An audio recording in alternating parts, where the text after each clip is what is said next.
The woman is opening her eyes that if you are working with an institution, something is happening you are not happy about, don't just close your mouth and say it is written in the constitution.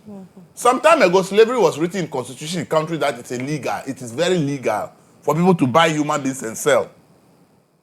It took some people to stand up and say this thing cannot be entertained. And today we all say slavery is illegal. Those of us who were being sold at that time, we were not happy about it. But in their laws, in their country, they say it is legal for people to go and buy human beings to come and sell. So the fact that something is written in a constitution does not mean that somebody cannot say that looking at what is happening, I think that I have to actually violate this constitution, okay, and get the issues to the public, for the public to know that this is what I'm being taken through. If the CJ had kept quiet, had not spoken, all that she's been taken through, how will the public get to know?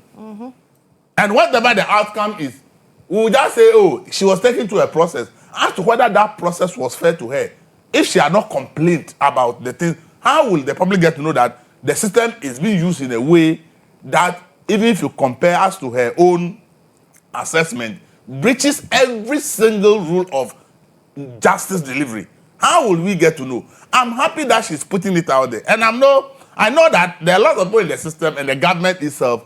It's not comfortable because, see, that press conference is very, very powerful. Because, see, whatever she's put out there, she listed what is happening and why she thinks that those things are not being done properly. Is it beyond the borders of Ghana? Beyond the borders of Ghana. People are reading. Governments are reading. Powerful decision makers in the world will all look at what the woman is saying. They will get a chance to read her press release, whatever she read. And they will also look at it and say, but if I'm a human being and this is the way I'm being treated, will I complain or not? And I think that is why the government quickly came out to respond, because they realized that what the woman has raised, there are very legitimate issues the woman has raised. Okay? There are very legitimate issues she has raised. So the question is, if she has legitimate, we think that, because the constitution simply says whether the process is flawed or not, we are going to apply it to her.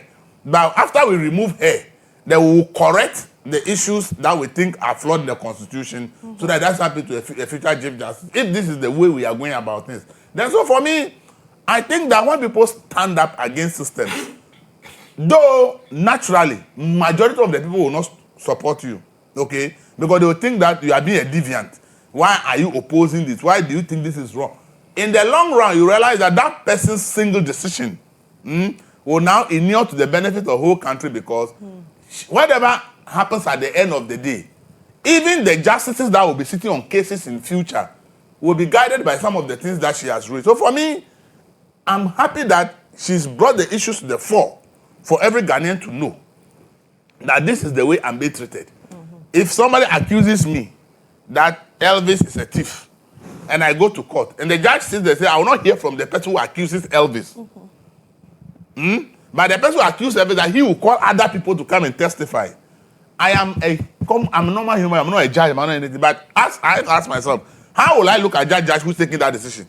That the person who will level accusation against me, instead of me facing the person in court to question the person and cross-examine the person, the judge said, no, the person who level accusation against, no, you don't have the chance to cross-examine the person. Okay. But the person said there are other people that will be called as witnesses. I don't even get the head and tail of such a decision, that I will not have the chance to face my accuser in during the committee hearing. How does this really inure to justice delivery in this country?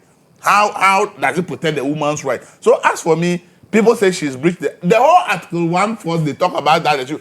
Who is it protecting? It's supposed to protect the person who is being accused, right? And the person said, I'm the one whose reputation you think will be destroyed. That's what the constitution says. The thing should not be public. I'm saying that I am actually forgoing all those protections. Let us see the truth of the issue.